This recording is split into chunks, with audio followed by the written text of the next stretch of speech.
They called him the most troublesome man in West Africa. But he wasn't a troublemaker. He was just a king, born a slave, crowned by his own will, and betrayed by an empire that feared his power. This is King Jaja of Opobo, the man who turned resistance into legacy. He was born around 1821 in Imo State. His name was Mbanaso Okwara Ozorumba.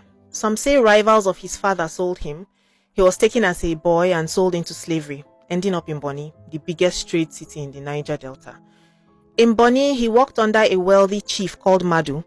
He started as a canoe paddler, hauling palm oil and goods through the creeks, But he was very clever. He learned how the trade worked. He learned how to read people, negotiate, build trust, And over time, he rose from servant to merchant. And by his 30s, this former slave had become one of Bonny's biggest traders. When his master died, Jaja took over the business and the heavy debts that came with it. He paid it all off, rebuilt everything, grew richer than most chiefs. Even British officials, they noticed. One called him the most influential man on the Imo River. But success in Bonny meant enemies. His main rival was a man named Okojombo.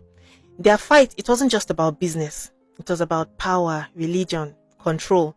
Then in 1868, a fire destroyed most of Jaja's stores. His rivals saw weakness and they went to war. Bonny descended into chaos. Jaja knew that he couldn't win that fight, so he made a smarter move. During the so-called peace talks, he quietly prepared to leave. When the moment was right, he took his people, that's like 14 of Bonny's 18 trading houses, and he walked away. They traveled all the way to the east to the mouth of the Imo River, and they built a new settlement. He called it Opobo. It was named after an old Bonny king named Opobo the Great. And on Christmas Day in 1870, Jaja was crowned King Jaja of Opobo. Within months, Opobo took over the palm oil trade. By 1870, they were already exporting around 8,000 tons of oil a year, straight to British buyers. Bonny's merchants, they lost everything. Some said over 100,000 pounds vanished from their trade. The former slave who had built a kingdom had outperformed his old masters.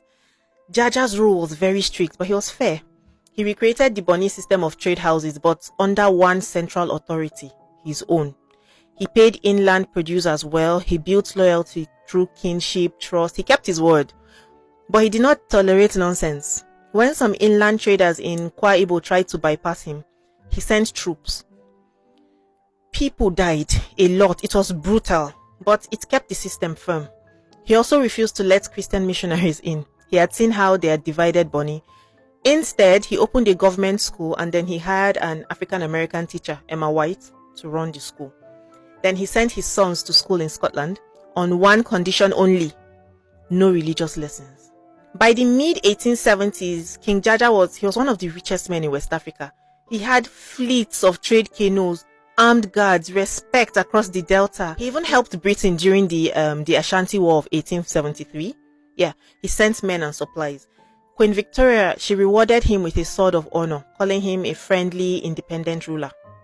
But that peace, it didn't last. When European powers met at the Berlin Conference in 1884, they divided Africa among themselves. Britain wanted full control of the Niger Delta's oil trade. That same year, British consul Edward Heath, he arrived in Opobo with a treaty of protection.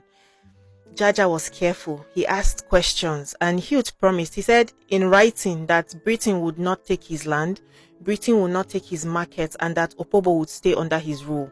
Only after that promise did Jaja sign. But the ink did not even completely dry before Britain broke its word. In 1885, they declared the Oil Rivers Protectorate, claiming Opobo as British territory. Jaja protested. He sent envoys to London, reminding them, look at our treaty. They ignored him. Meanwhile, British traders like John Holt, they complained that Jaja was blocking their profits. He refused to open his rivers. He started exporting his palm oil directly to Liverpool, cutting out the European middleman completely. So Britain fought back economically. They ordered traders to stop paying him komi, that's the local duty on trade ships. That one, it hit Opobo's finances hard.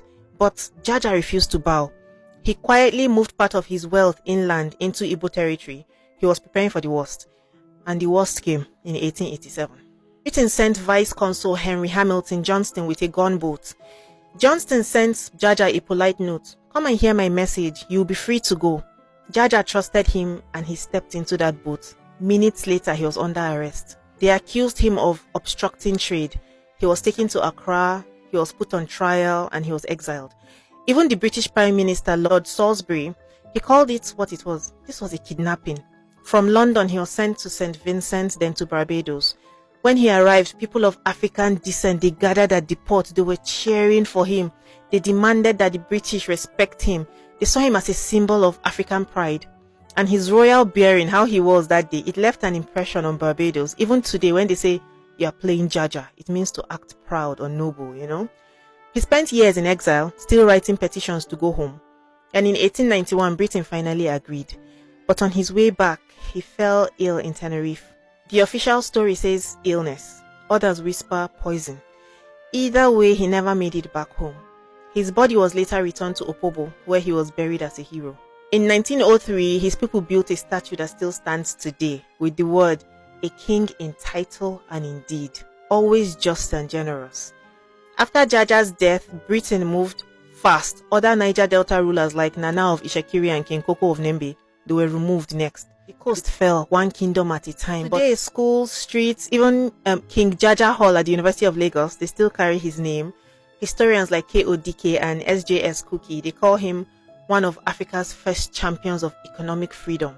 He wasn't perfect, he ruled with a heavy hand and he protected his monopoly fiercely, but he did it to protect his people, to keep them independent, to make sure that no foreign power controlled their wealth or their destiny. No, heroes are not always saints. Sometimes they are the ones that protect their people's pride at all costs. And King Jaja of Opobo, he never bowed. Thank you so much for watching this story. If you like videos and stories like this, please follow me on all my social media. I tell these stories all the time. Thank you.